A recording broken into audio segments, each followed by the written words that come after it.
enorme para mim estar aqui esta noite e agradeço a oportunidade dos diretores da casa para que eu pudesse vir até aqui e passar alguma coisa para vocês em termos de alguns estudos do qual a gente se empenhou.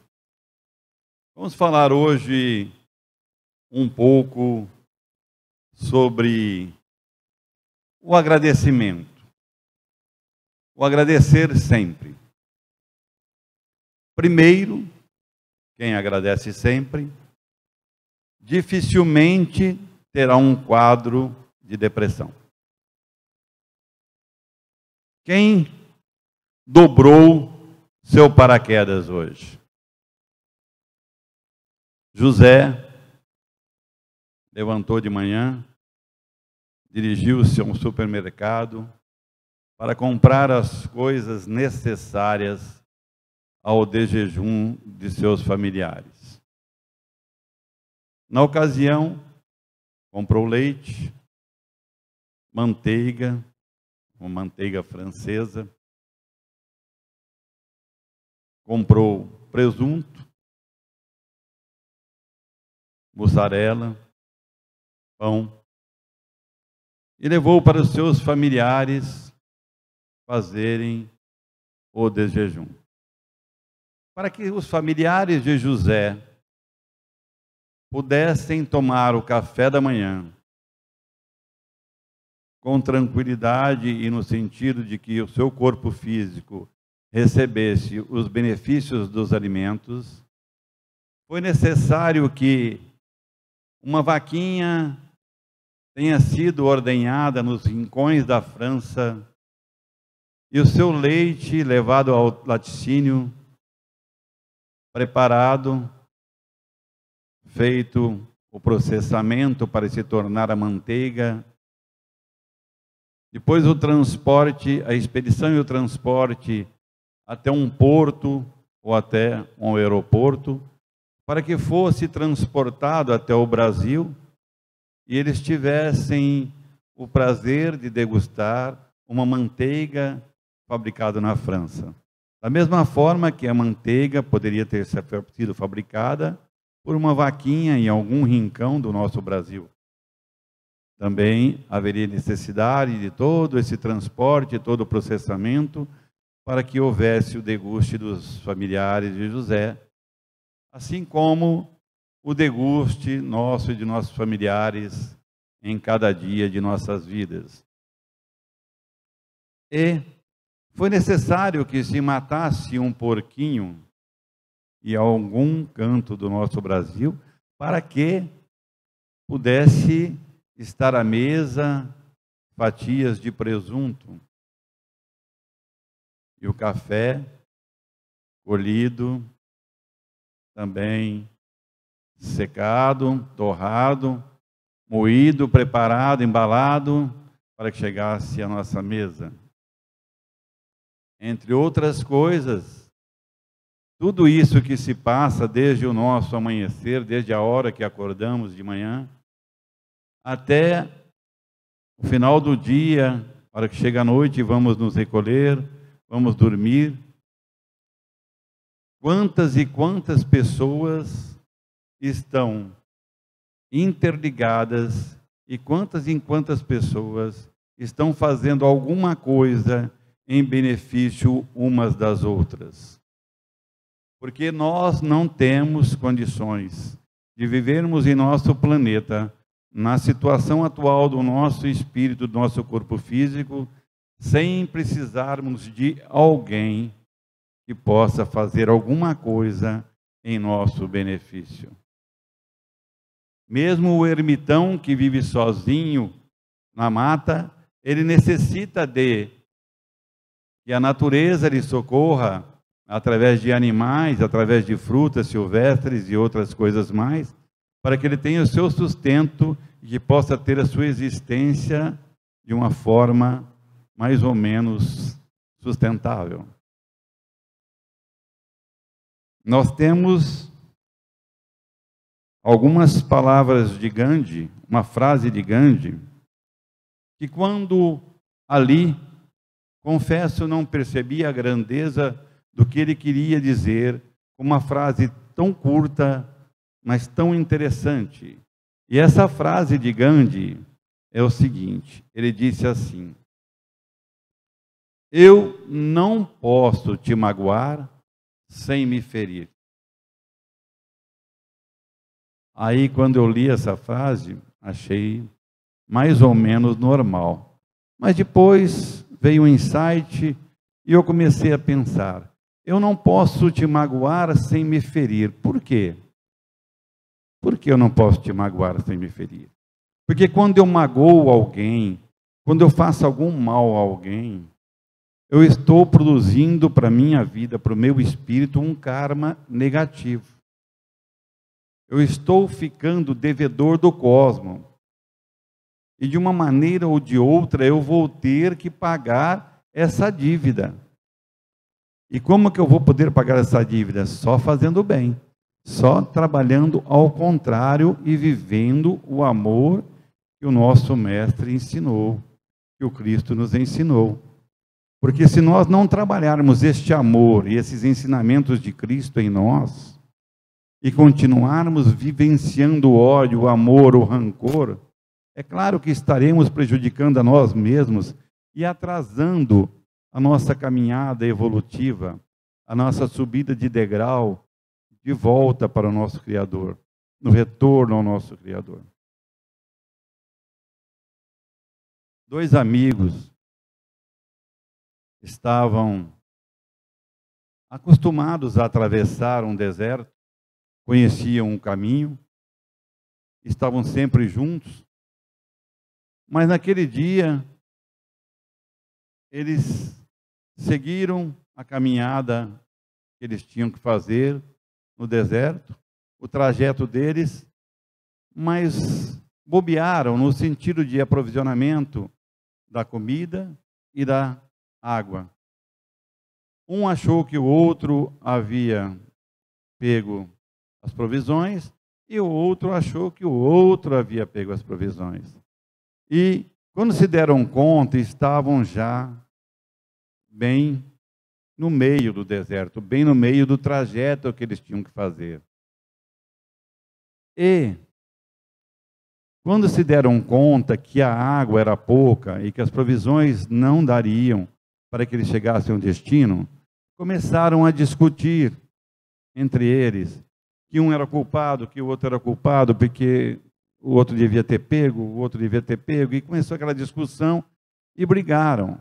E um deles, que era mais forte, agrediu o mais franzino, o mais fraco fisicamente, machucando-o, e logo depois continuaram a jornada, sem olhar um para o outro, mas aquele que foi machucado, antes de continuar a jornada, escreveu na areia, com um pedaço de pedra: hoje o meu melhor amigo me agrediu fisicamente.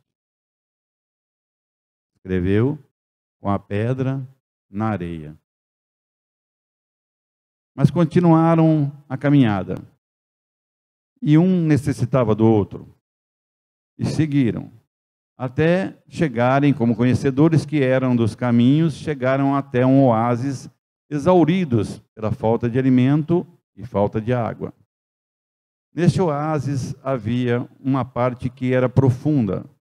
E aquele amigo que estava machucado, embora soubesse nadar, mas estava sem forças. E acabou se afundando naquela parte mais funda do oásis. O outro que estava mais forte, era mais forte, mergulhou, foi até esse amigo machucado e o salvou. Retirou-o de dentro da água e esperou que ele se recuperasse para prosseguirem até o final da jornada.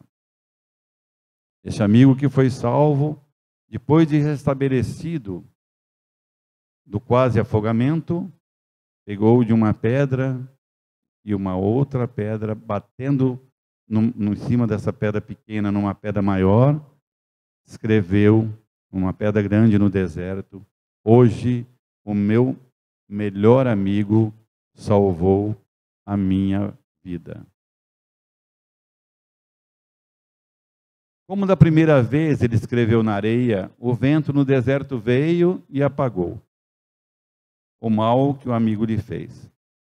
Depois ele escreveu na pedra que o amigo lhe salvou do afogamento. E ele escreveu na pedra que o amigo lhe salvou do afogamento, e na pedra ficou marcado para sempre.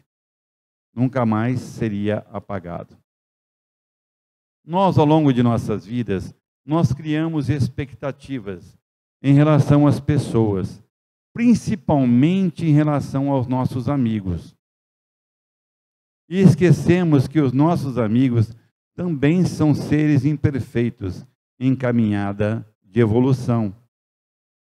Então, muitas vezes, temos um amigo, por exemplo, abastado, um amigo cheio de recursos financeiros, e achamos que esse amigo poderia bem nos ajudar.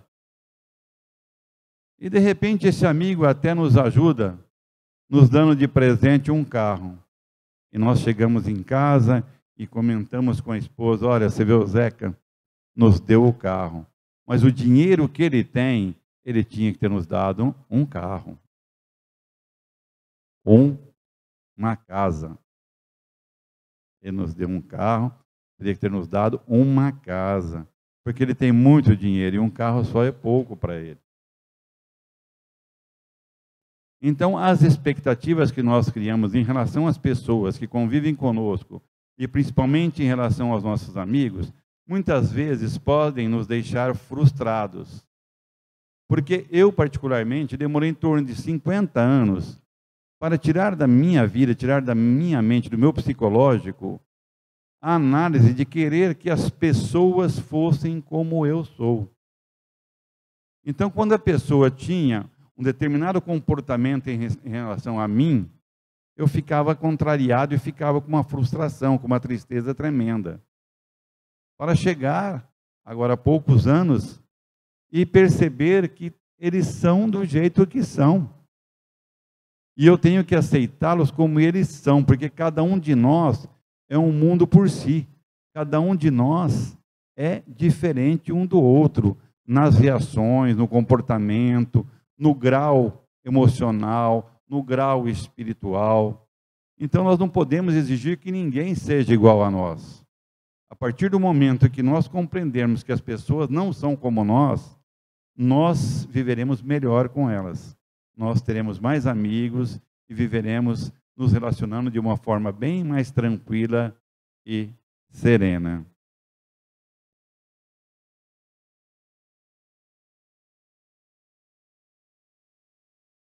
Um aviador norte-americano, na Guerra do Vietnã, sobrevoava a região de guerra, Estados Unidos em guerra com o Vietnã, quando foi atingido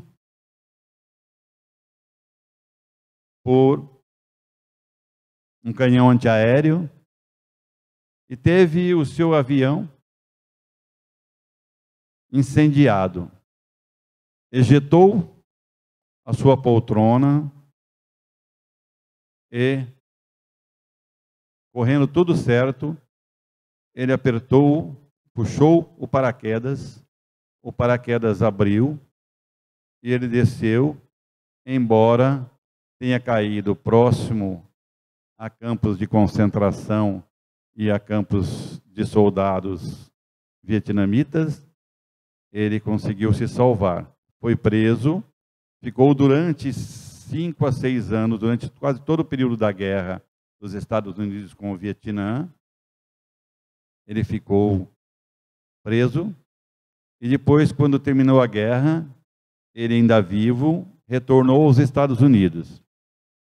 Quando ele retornou aos Estados Unidos, ele era constantemente solicitado para que fosse em hotéis, em congressos, para fazer palestras a respeito da experiência vivida por ele nos campos de prisioneiros vietnamitas.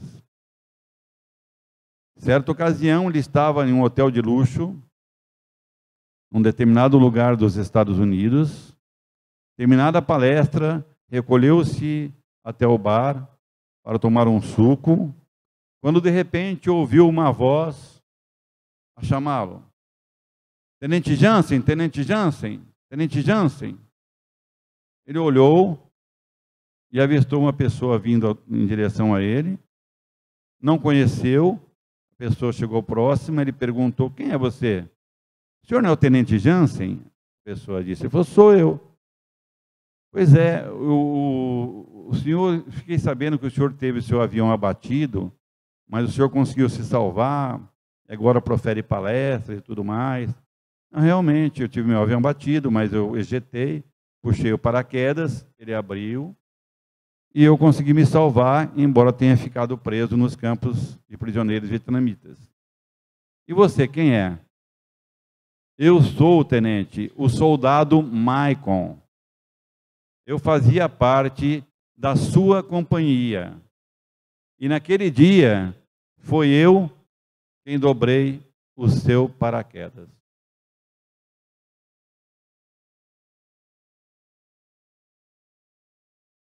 Para que nós tenhamos o nosso dia, como temos sempre, é necessário que muitas pessoas dobrem o nosso paraquedas. Para que nós iniciemos o nosso dia, terminemos o nosso dia, nossos meses, nossos anos, é necessário a ajuda de muitos soldados, Maicon, para que o nosso paraquedas sejam dobrados com perfeição e nós possamos ter a nossa vida plena.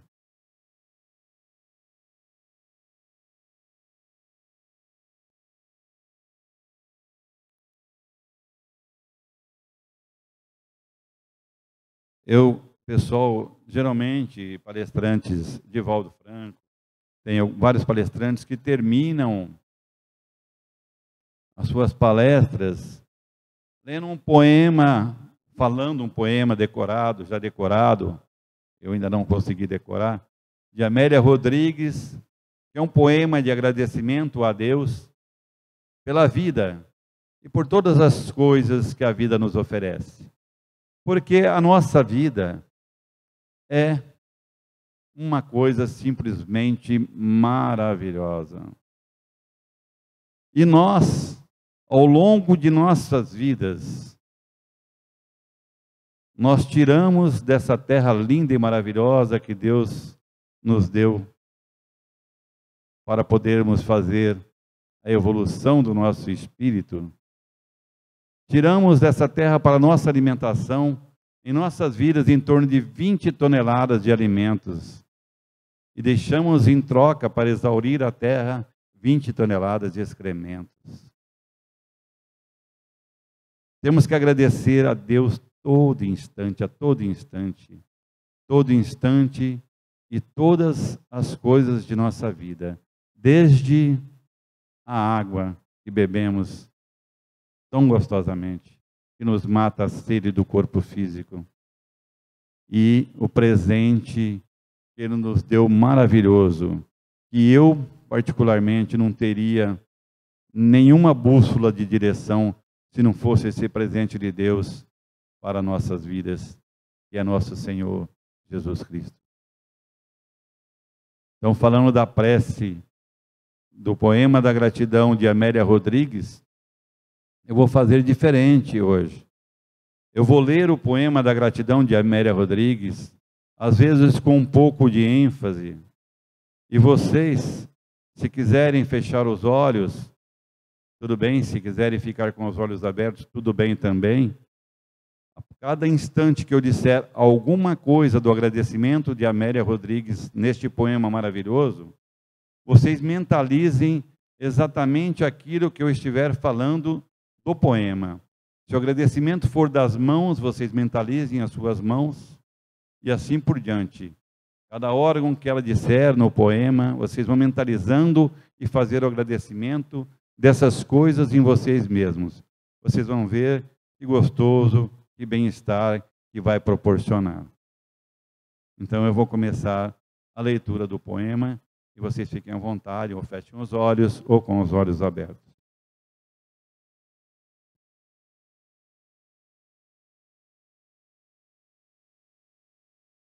Senhor, muito obrigado pelo ar que nos dás, pelo pão que nos deste, pela roupa que nos veste, pela alegria que possuímos, por tudo de que nos nutrimos. Muito obrigado pela beleza da paisagem, pelas aves que voam no céu de anil, pelas tuas dádivas mil. Muito obrigado, Senhor, pelos olhos que temos, olhos que veem o céu, que veem a terra e o mar, que contemplam toda a beleza, olhos que se iluminam de amor ante o majestoso festival de cor da generosa natureza. E os que perderam a visão, deixa-me rogar por eles ao teu nobre coração. Eu sei que depois desta vida, além da morte, voltarão a ver com alegria incontida. Muito obrigado pelos ouvidos meus, pelos ouvidos que me foram dados por Deus. Obrigado, Senhor, porque posso escutar o teu nome sublime e assim posso amar. Obrigado pelos ouvidos que registram a sinfonia da vida no trabalho, na dor, na lida. O gemido e o canto do vento nos galhos do almeiro, as lágrimas doridas do mundo inteiro e a voz longínqua do cancioneiro. E os que perderam a faculdade de escutar, deixa-me por eles rogar. Sei que em teu reino voltarão a sonhar. Obrigado, Senhor, pela minha voz, mas também pela voz que ama, pela voz que ajuda, pela voz que socorre, pela voz que ensina, pela voz que ilumina e pela voz que fala de amor. Obrigado, Senhor. Recordo-me sofrendo daqueles que perderam o dom de falar e o teu nome não podem pronunciar. Os que vivem atormentados na fazia e não podem cantar nem de noite e nem de dia. Eu suplico por eles, sabendo, porém, que mais tarde no teu reino voltarão a falar. Obrigado, Senhor, por estas mãos, que são minhas alavancas da ação, do progresso, da redenção. Agradeço pelas mãos que acenam a deuses, pelas mãos que fazem ternura e que socorrem na amargura, pelas mãos que acarinham, pelas mãos que elaboram as leis, pelas mãos que cicatrizam feridas, retificando as carnes sofridas, balsamizando as dores de muitas vidas, pelas mãos que trabalham o solo, que amparam o sofrimento e estancam lágrimas, pelas mãos que ajudam os que sofrem, os que padecem, pelas mãos que trabalham nestes traços, como estrelas sublimes, fulgindo em meus braços. E pelos pés que me levam a marchar, ereto, firme a caminhar, pés de renúncia que seguem humildes e nobres sem reclamar. E os que estão amputados, os aleijados, os feridos, os deformados, eu rogo por eles. E posso afirmar que tu, no teu reino, após a lida dolorosa da vida, hão de poder bailar e em transportes sublimes, outros braços afagar. Sei que a ti tudo é possível, mesmo que ao mundo pareça impossível. Obrigado, Senhor, pelo meu lar, o recanto de paz, ou escola de amor, a mansão de glória. Obrigado, Senhor, pelo amor que eu tenho e pelo lar que é meu. Mas se eu sequer nenhum lar tiver ou teto amigo para me aconchegar, nem outro abrigo para me confortar, se eu não possuir nada, senão as estradas e as estrelas do céu, como o leito de repouso e o suave lençol, e ao meu lado ninguém existir, vivendo e chorando, sozinho ao léu, sem alguém para me consolar, direi ainda: obrigado, Senhor, porque te amo, e sei que me amas, porque me deste a vida, jovial, alegre, por teu amor favorecida. Obrigado, Senhor, porque nasci. Obrigado porque creio em ti e porque me socorres com amor, hoje e sempre. Obrigado, Senhor.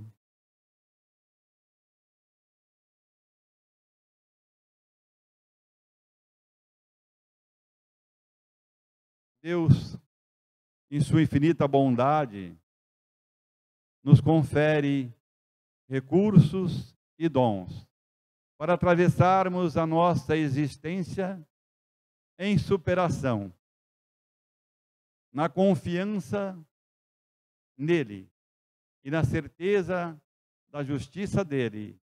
Nós teremos sempre forças de superação.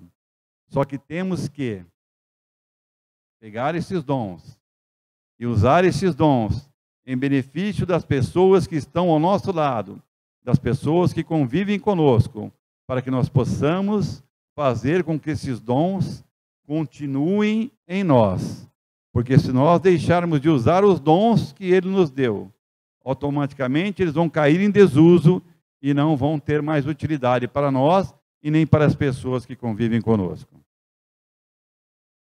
Eu sou testemunha de um acontecimento comigo mesmo, de eu estar perdendo a voz. As minhas cordas vocais estavam em dificuldade.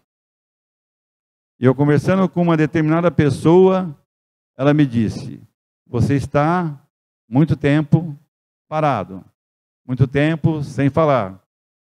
Comece a falar de novo, talvez você recupere as suas cordas vocais e a sua voz.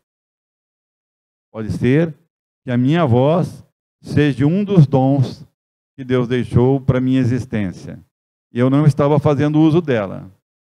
E hoje ela está um pouco melhor já, né? Ela está melhorzinha, não é verdade? Então todos nós temos dons, devemos buscar esses dons, colocá-los em direção ao trabalho, em direção ao crescimento da humanidade, em direção à alegria e à felicidade das pessoas que convivem ao nosso redor. Quando nós temos, hoje uma pessoa me perguntou, na hora eu não consegui responder para ela, mas depois me lembrei de uma frase de Joana de Ângeles. Ela me disse: como é que a gente faz nesse mundo que nós estamos vivendo para não sentirmos insegurança? Eu disse a ele naquele instante: é muito difícil realmente. Mas lembrei da frase de Joana de Ângeles na psicografia de Divaldo Pereira Franco. E a frase é a seguinte: serenidade é segurança de fé, traduzindo a certeza sobre a justiça divina. Se tivermos confiança total em Deus, nós vamos ter confiança em nós para enfrentarmos os embates da vida e vamos superar os obstáculos e vamos crescer em direção ao nosso Criador.